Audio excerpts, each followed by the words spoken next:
Hi everyone, welcome to Shimmer Girl Talks. I'm going to get right to the point and I'm going to read an article from unalived.com news, and the author is Emily Brown, and then I'm going to give my opinion on the matter.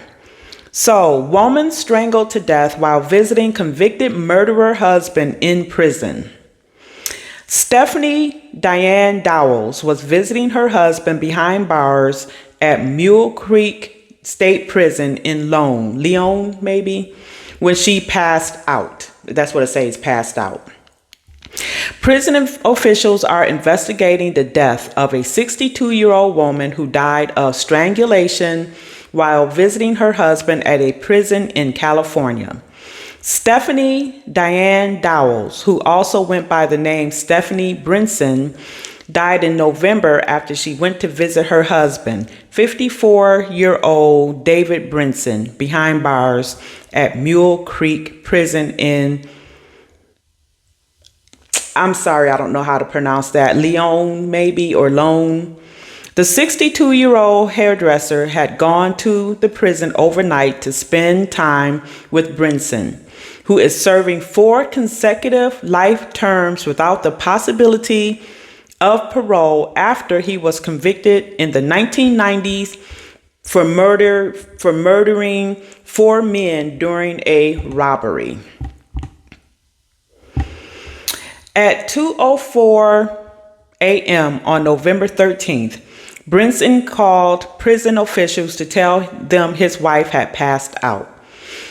Officers then began administering life-saving measures and called 911, but Dowles was pronounced dead a short time later.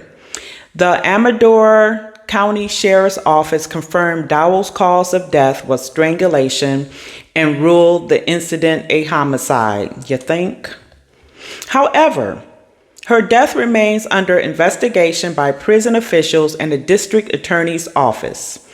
In the wake of Dowles' death, her family are now questioning why a convicted murderer is allowed to have family visits. I agree.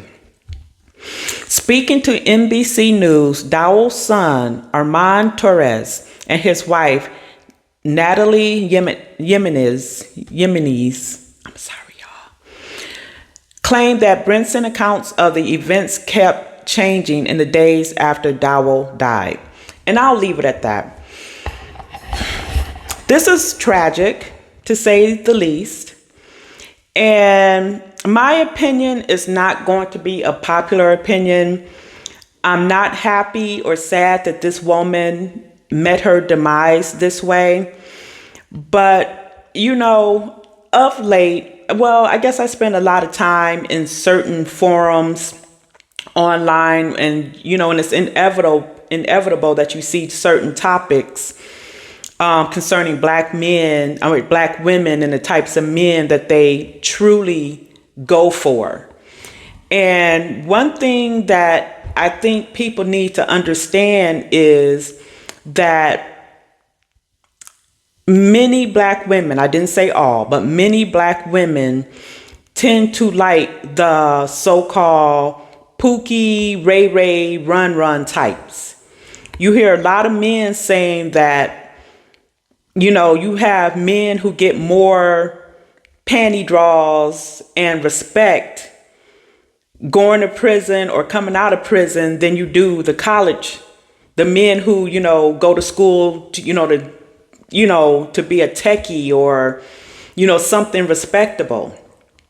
I think people need to realize that a lot of these women who are drawn to these types of men are Pookishas themselves. Think about it. A lot of them pick Pookies to have children by, and they raise Pookies. So it's not really surprising that they would be attracted to the Pookies. And my thing is, and I think I said that already, water seeks its own level.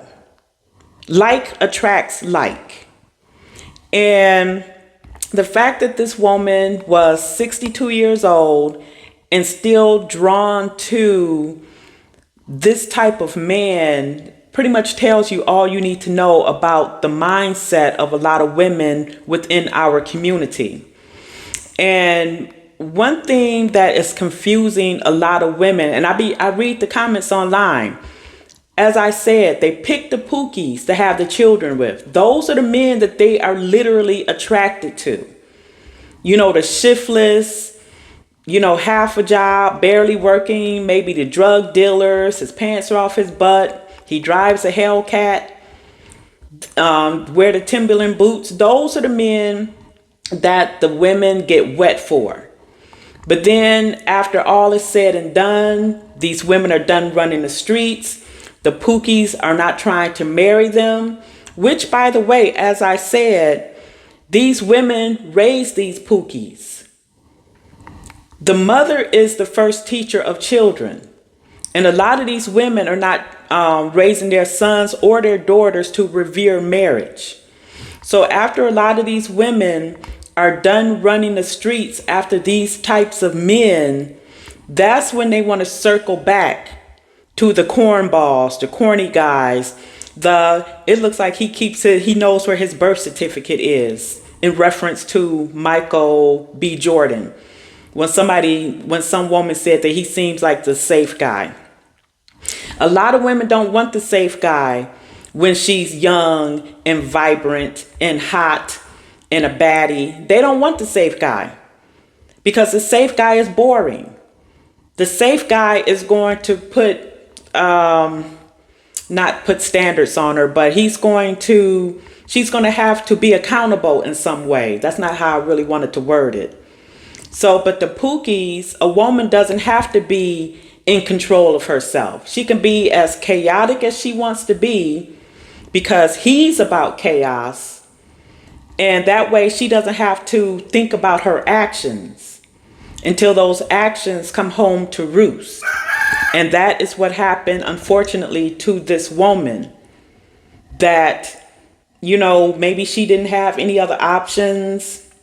You know, we're seeing a lot online. A lot of these women, you know, are saying, they're literally saying with their mouths, I don't want the 9-to-5 guy. I don't want the nice guy. And, you know, I don't understand our community as far as marriage and husbands and stuff like that. Meaning a lot of these women, they would literally say that they're not looking for a husband until they want a husband. And a lot of times it's too late for them. You know, but in this woman's case, this is who she's attracted to. And I read in another article that she felt that she could change him. And I think that is how a lot of women feel. It's just in us to want to change the bad boy, you know, to make a husband out of him. And I'm going to tack this on to this. I saw a meme the other day where this woman was asking, how do you make a good man out of a street nigga? That's who these women are drawn to, attracted to.